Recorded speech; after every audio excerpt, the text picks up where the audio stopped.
18 tahun pengalaman saya di dunia shadow, saya buka sedikit. Teman-teman, saya garansi, bulan November, 1 hari atau seminggu setelah Pilpres Amerika, menang atau tidak menang Donald Trump, cerita COVID hilang. Segitu sederhananya ya. Saya ulangi lagi. Teman-teman semua, November nanti, setelah Pilpres Amerika, menang atau tidak menang Trump, COVID selesai. Hilang datanya, dan kurang dari 1 bulan semuanya bergerak melandai dan normal kembali. Gitu. Tidak ada vaksin. Jangan ragukan data saya, karena data saya panjang kalau diceritain mengenai data. Dan saya sudah berani ngomong di sosial media, artinya memang data tersebut valid. Ekonomi Indonesia akan terus turun sampai di akhir 2020 ini akan terus turun. Nah, karena memang bisnis salah kelola, bukan karena COVID. Jadi saya kemarin clear, saya dipanggil ke istana dan saya minta apa yang terjadi. Kalau memang minta saya bantu, saya minta buka-bukaan. Dan mereka membuka, saya bilang sebagai seorang strangers, bukan struktural, dibuka begini saya merasa terhormat, karena mereka menganggap ekonomi saat ini kusut, demikian kusutnya, bagaimana solusinya. Dan menurut saya, presentasi saya yang tadinya diminta cuma 30 menit, menjadi hampir 3 jam, karena ada 20 dokter yang mengelilingi saya di Mensescap, dan staf sus presiden tersebut. Benar-benar akhirnya suasananya cair dan konsep kita bisa diterima, di mana kalau konsep kita diterima, maka 2021 harusnya kita menyalip di tikungan gitu ya.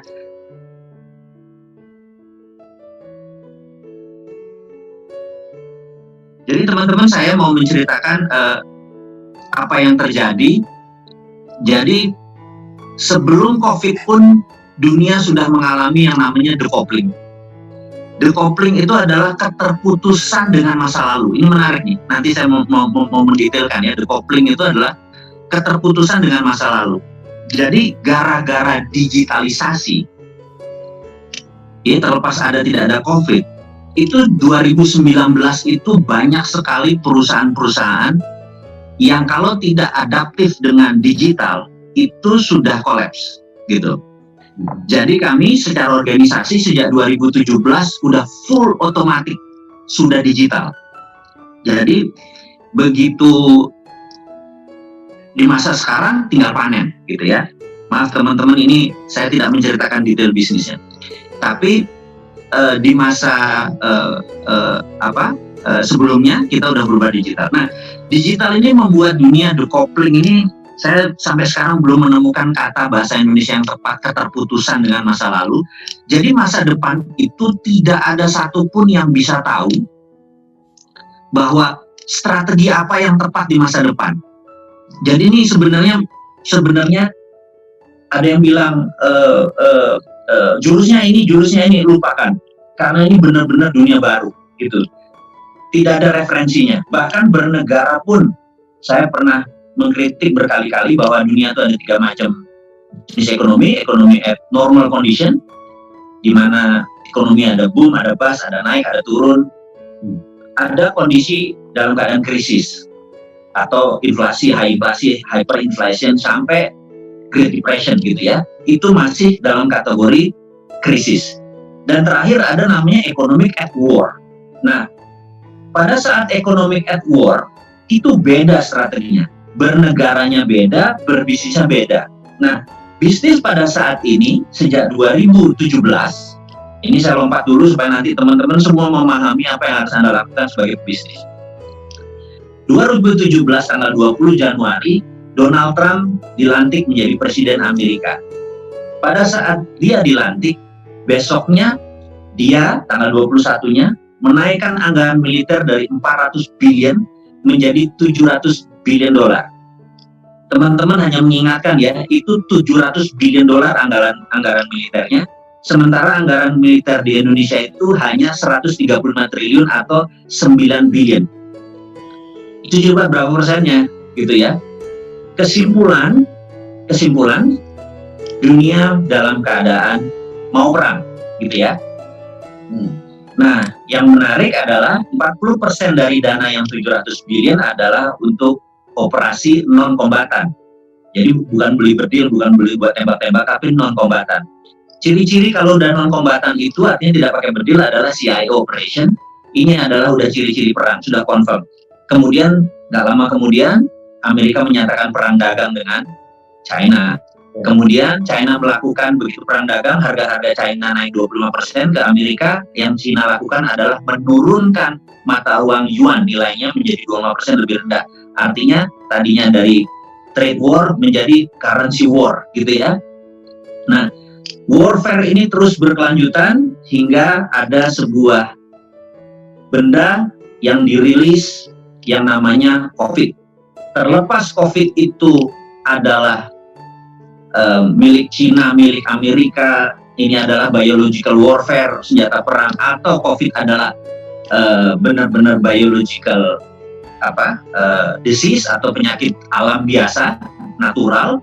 Terlepas dari itu semua, dunia dalam keadaan perang melawan virus, gitu ya.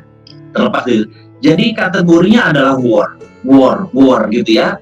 Biological war yang natural atau biological war yang didesain, by design. Nah, terlepas dari itu semua, maka cara mengelola ekonominya adalah economic at war. Economic at war itu adalah kita harus survival of the nation atau survival of the family. Jadi bagaimana bisnis kita survive, gitu. Poinnya sekarang ini bukan profit, tapi survive. Nah, sejak 2017, 2018, 2019, kami atau saya sudah merubah seluruh organisasi kami menjadi digital karena tahu pada saat perang gitu ya, perang dalam tanda petik ya, bukan perang berdil-berdilan, maka kita harus mengurangi banyak amunisi gitu strategi kita, maka digital adalah benda yang paling menjadi solusinya. Nah, singkat cerita bagaimana ke depan, saya akan menceritakan 18 tahun pengalaman saya di dunia shadow. Saya buka sedikit. Teman-teman, saya garansi bulan November, 1 hari atau seminggu setelah Pilpres Amerika, menang atau tidak menang Donald Trump, cerita COVID hilang. Segitu sederhananya ya. Saya ulangi lagi. Teman-teman semua, November nanti, setelah Pilpres Amerika, menang atau tidak menang Trump, COVID selesai. Hilang datanya, dan kurang dari 1 bulan semuanya bergerak melandai dan normal kembali. Gitu. Tidak ada vaksin.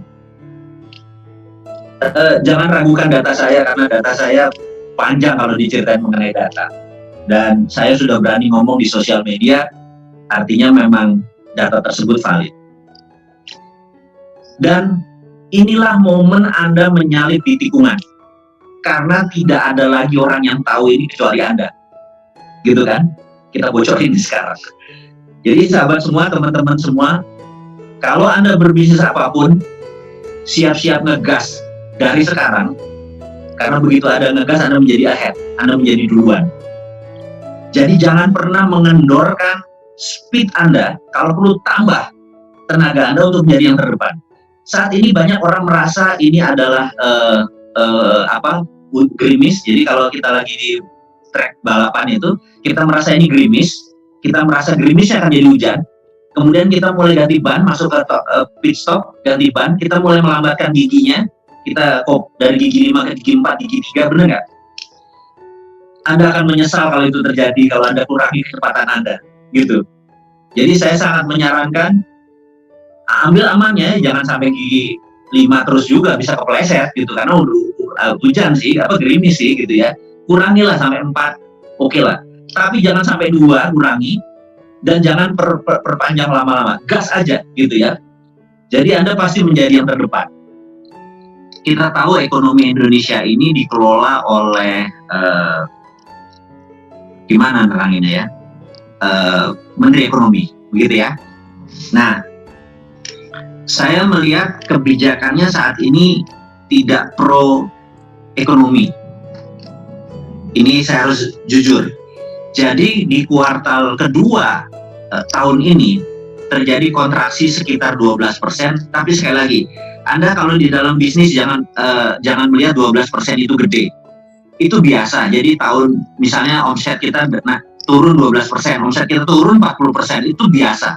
Tidak mematikan negara Indonesia, tidak mematikan bisnis kita, gitu ya. Bahkan turun karena kontraksi, bukan shutdown, itu berbeda, gitu ya. Jadi berbeda. Jadi ekonomi Indonesia akan terus turun sampai di akhir 2020 ini akan terus turun. Nah, karena memang bisnis salah kelola, bukan karena COVID. Jadi saya kemarin clear, saya dipanggil ke istana dan saya minta apa yang terjadi. Kalau memang minta saya bantu, saya minta buka-bukaan dan mereka membuka. Saya bilang sebagai seorang strangers, bukan struktural, dibuka begini saya merasa terhormat karena mereka menganggap ekonomi saat ini kusut, demikian kusutnya, bagaimana solusinya.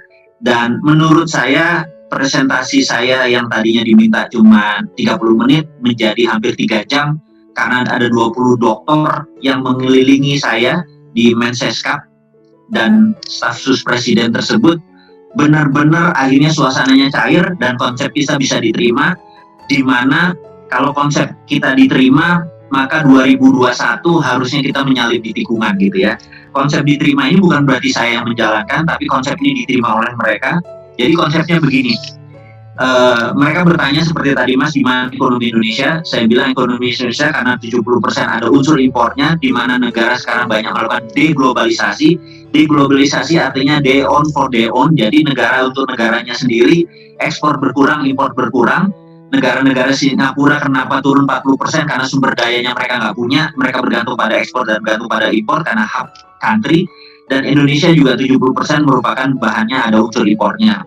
Sementara negara-negara sekarang banyak sekali yang tidak bisa mengekspor. Misalnya gini, mobil itu anggap Innova itu ada 6.000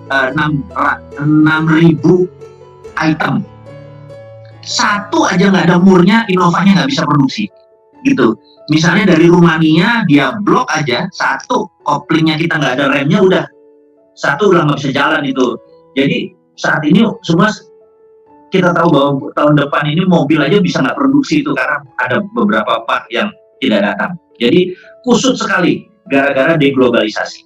Saya mau mengingatkan kepada pemerintah. Saya ingat ada sahabat saya usianya 15 tahun lebih tua, saya manggilnya Kak Cama. Beliau adalah seorang wanita.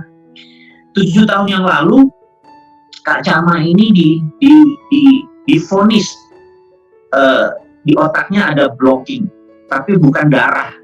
Jadi otak manusia tuh kalau menerima sensor dia menyambungkan gitu. Jadi kalau dia lagi ada ide, lagi mau mikir, ini informasi nggak ada, palanya sakitnya bukan main karena blocking tadi. Dia minum painkiller yang paling mahal dan yang paling powerful aja pingsan gitu. Jadi nah, ke Singapura, ke Penang, sampai ke China, dikatakan semua kalau dioperasi otaknya, chance-nya hanya 30%, alias 70% chance-nya dia untuk menjadi idiot, gitu. Sehingga dia panik sekali, dia bingung, obatnya nggak ada.